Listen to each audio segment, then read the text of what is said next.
I used to be a really crappy friend. A while ago, a close friend of mine would come over, frustrated and upset, and share with me the same situation over and over. Each time I listened and offered my best advice, sometimes even going out of my way to find the best solutions. Admittedly, it felt really good to be the friend that they relied on, the person that they went to when they were struggling. By most measures, at least my own at the time, I was being a really good friend. But then I noticed a pattern. Weeks, even months would pass, and we would find ourselves having the exact same conversation. My friend would circle back seemingly unchanged, and my advice would be sitting there like a limp fish. Around this time, I bumped into a framework that changed the way that I built relationships: the drama triangle. It's kind of exactly what it sounds like. Something that keeps drama alive and well. It's a concept first identified by Stephen Karpman. Picture a triangle with 3 roles: victim, persecutor, and rescuer. The victim feels helpless, the rescuer jumps in to save the day, and the persecutor criticizes and blames.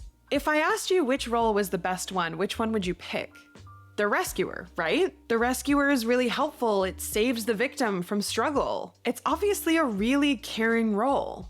But is it? What was mind-blowing to me at the time was the fact that by staying in one particular role, we enable others to play the mirror roles. Every single time I stepped in for my friend as her rescuer, I was enabling, even encouraging her to play the role of the helpless victim. In my desire to be valued, needed, and even loved by my friend, I was actively participating in a dynamic that stripped her of her power. This was a really challenging eye-opener for me. It made me see how easily we get entangled in these roles, not just rescuer, but victim and persecutor too, in our everyday relationships, situations, and dynamics. So in this video, I want to share with you not just what the roles are, but how we can step out of the drama triangle and into something a little bit more friendly. We're going to walk through the drama triangle and then talk about something that's even more empowering: the empowerment dynamic. It's a journey that has admittedly taken a long time to learn, and I'm still learning. At the end of the day, I love my people, I want them to be happy, I want to feel like I have value in the world, but now I have a better tool that helps me do that. So let's talk about that better tool. The empowerment dynamic directly mirrors the drama triangle. For each role, it offers an alternative. I'm going to break it down, show you the mirror roles, and then help you do a reflection exercise with some exact scripted examples on how you can shift from one to the other. So the empowerment dynamic was created by David Emerald. It transforms the reactive roles of victim, persecutor, and rescuer into more proactive roles. But first, we have to know what those roles are in order to understand how we can move into them. So, in the drama triangle, there is the victim. The victim is powerless, helpless, and often blames others for their problems and circumstances. In the empowerment triangle, this is the creator. The creator takes responsibility for their actions and feelings. They're solution-focused, resourceful, and they can see their way out of things by focusing on opportunities, options, and choices. The creator also takes proactive steps to change their situation. So where a victim would say, "I can't do anything about this," a creator would say, "What are the options available to me? How can I move forward?" In the drama triangle, there's a persecutor. The persecutor blames, criticizes, and dominates others. The effect of the persecutor is that others feel oppressed and inferior. In the empowerment dynamic, the persecutor becomes the challenge. Now, what's great about this is the challenge can be more blatantly a circumstance, and also the challenge poses an opportunity for growth in the empowerment dynamic. The challenge or the challenger encourages the creator to take responsibility for the situation in a very firm, potentially, but growth-oriented way. So instead of blaming or criticizing, the challenge or the challenger would say, "I believe in your ability to change this. What can you learn from this situation, and how can you grow?" And then finally, the favorite role, the rescuer. The rescuer in the drama triangle is a tricky one because it seems like such a nice place to be. But the rescuer often tries to help and save the victim without their consent a lot of the time. And they're also very good at enabling the victim's dependency. A coach, on the other hand, listens, asks empowering questions, and encourages others to find their own solutions. They offer support and guidance without offering to take over. So instead of jumping in and trying to solve the problem, the coach would probably ask, "Well, what do you think needs to happen in this situation?" So that's all good in theory, but how do we actually use this in life? There are 3 key steps to ditching the drama triangle for good. The first is awareness, so recognizing that you're in the drama triangle in the first place. The second is the mindset shift. Once you acknowledge what role you're playing, where do you want to actually be? And the final is choice and action, meaning that you're orienting what you do, say, and feel in alignment with the empowerment dynamic role rather than the drama triangle role. So let's do a little thought experiment and self-reflection to look at a previous example of conflict or situation in your life that you can apply this exact framework. So the first job at hand is to identify what kind of role you were playing in the drama triangle. And before we dive into roles, I want to make something clear. There is a difference between being an actual real-life victim and playing the role of the victim in the drama triangle. In the drama triangle, the victim role is a mindset, and mind you, this was created in the 60s, which means that the terminology was dated and has since become very loaded. For the purpose of this particular video, and because I want people to be able to learn and grow within the terminology that is out there if they want to go deeper into this topic, I've chosen to keep this label, but I acknowledge that it's not the best term for this mindset. All right, so let's get into how you understand and reflect on your roles. First, you're going to start by thinking about a recent conflict or situation. Why we go to conflict is because this is where there's usually enough charge for us to identify relatively clearly where the roles are in the situation. So in my case, it was when my friend would come over and trauma dump their problems and then walk away and come back and rinse and repeat. It might also be when you were accused of doing something wrong at work, or a fight that you got into with a friend or a family member. Once you've got your situation, ask yourself which one of these roles sounds the most applicable. And mind you, we've probably played 1 or 2 of them even in the same situation. First, there's the victim. So this would be feelings of powerlessness, helplessness. It might include thoughts like, I can't do anything about this, or this always happens to me. There's also a certain amount of blame and shirking responsibility in the victim's mindset. And if you feel particularly wronged, that might be a good indicator that's where you're sitting. For the role of the persecutor, the feelings that come up are frustration and anger. Also superiority, that's all their fault. Or they never do anything right. More often than not, we don't play the persecutor in our own story. We often play the persecutor in someone else's story. However, it's helpful to identify if you are playing victim or rescuer, what or who is your persecutor. And then finally, there's the rescuer. When you're in the role of the rescuer, you're probably feeling guilt, especially if you're not helping, or compulsive need to fix the problem or solve the problem or help the person or put their needs before yours. It's often driven by the internal monologue of, I need to fix this, I need to be needed, or they can't do this without me. So in the scenario I spoke about at the beginning of the video, I was very clearly playing the role of the rescuer. And this is my favorite role to play. It's the one I'm most often in. Every time my friend came along to share their problems, I would jump in to help, offer some advice, and then off they would go to fix their life.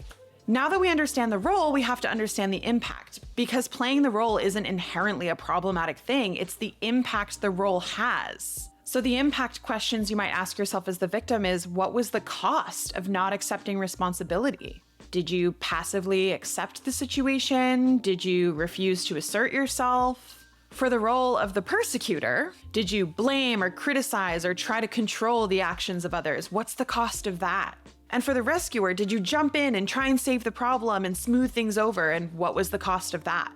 For me, playing the rescuer made me feel needed, but it also stripped my friend of their own power. It created a dependency that wasn't helpful for either of us, and every time this friend would come over and dump this same exact problem over and over again, not only did it start to irritate me and make me not want to spend time with that friend, but it meant that there was no space for me in the conversation, and so the intimacy in our relationship was sacrificed as well. So now that you know your role and the cost of playing that role, we need to think about where we actually want to be. And this is where the empowerment dynamic comes in.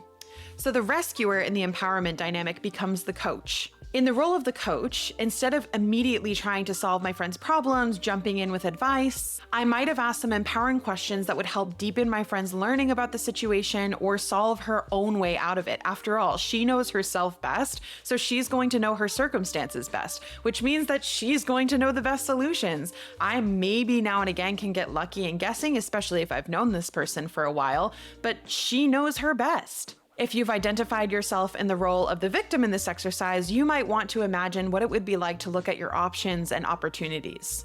It can also be helpful to prepare a little script. I know that when I didn't have something prepared or I didn't think about this in advance, I would just follow the habit loop, which was to jump into the role of the rescuer. So in my new role as a coach, when my friend comes to me and shares that they're upset, I might say, I see that you're really upset here. What might you do next? And here's where I appreciate that some of the coaching questions that are suggested or put out there make us sound like we are robots, that we are not feeling, that we are unempathetic, and that we have no idea how to connect to people we love. That's not the point of switching from the rescuer role to the coach role. You can be a coach in a conversation with a friend without sounding like a coach. So here are some examples of coach-esque questions that we can ask without sounding like a robot. Looking past all of this noise, what's the biggest red flag for you? Yeah, what does your gut tell you about this? All right, how do you want to steer this ship? Where are we going next? Yeah, I hear you. It's tough. What are you really feeling right now? When I started to do this exercise for myself, I realized how unhelpful I was actually being to this person. At the end of the day, I want them to love me. I want them to need me in their lives, but more, I want them to want me in their lives. What I actually want for the people I love is for them to be empowered, self-sufficient, wonderful human beings that feel capable of doing anything because I believe they can do anything. In this new role, I get to be a source of growth and inspiration. And my friend feels better about herself rather than feeling awesome about me in our conversations. And ultimately, when I really dig past my ego, that's what I actually want for my relationship. As with anything in life, the first step is observation. So I'd really recommend doing this exercise, even if it's just naming the role as many times as you can with as many situations as you can remember. It'll help you to start seeing patterns. Some questions you can also ask yourself are, do I feel like I'm the victim of my circumstances? Do I feel like I have much control of my own life? Do I frequently feel helpless? These questions might lead you in the direction of noticing where you're playing the victim role.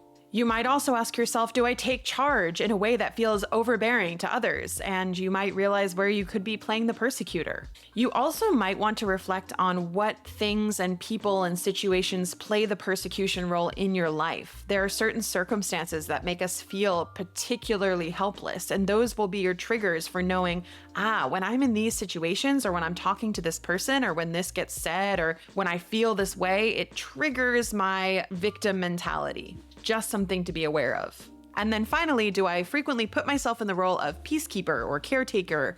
This would be rescuer territory. We aren't reflecting to lay judgment on ourselves. We just want to see opportunities to make a different choice because that inherently is what's going to cause the new pattern, cause the new habit to form. Every single situation is an opportunity for you to choose your role. And you're likely going to find that the best way you can practice is with yourself.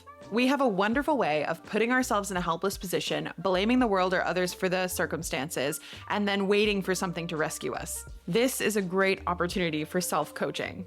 And one final note that really addresses something that can keep us from throwing the drama triangle out the window for good. I used to think that being stuck in the role of victim was the hardest part of being stuck in the drama triangle.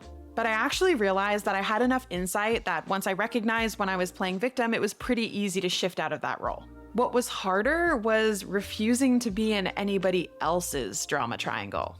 It had nothing to do with being in my own drama triangle. This is especially true when I know someone else sees me as a role, when I know myself to not want to be in that role. And the result of that is sometimes if I refuse to be someone's rescuer, they would make me their persecutor. In reality, when people want to play the role of victim, and I get it, taking responsibility is scary, and sometimes we don't want to do that. But when they really want to be in the role of the victim, they will find a way to put other things in the roles they need to make that drama triangle twirl. So there are always going to be times when by doing the right thing by me, the best thing, the most empowering thing, I end up someone's persecutor. And that's a little heartbreaking. But ultimately, all we can do is just continue to invite people to step into the empowerment dynamic with us. I've come to accept that I'm going to be some people's persecutor by default if I won't step into the rescuing role. But I also hold firm in who I am as a person, and I know myself to be caring, loving, kind, and compassionate. And while I might step on some toes from time to time, I'd rather do that from the coach role than the rescuer role any day. because it's a great act of love to encourage the people in my life to step into the role of creator. I believe in them. I know they can be creators. I hold space for their greatness even when they feel helpless. And hopefully this video has helped you to do the same for the people you care about. Thanks for listening, and be good to you.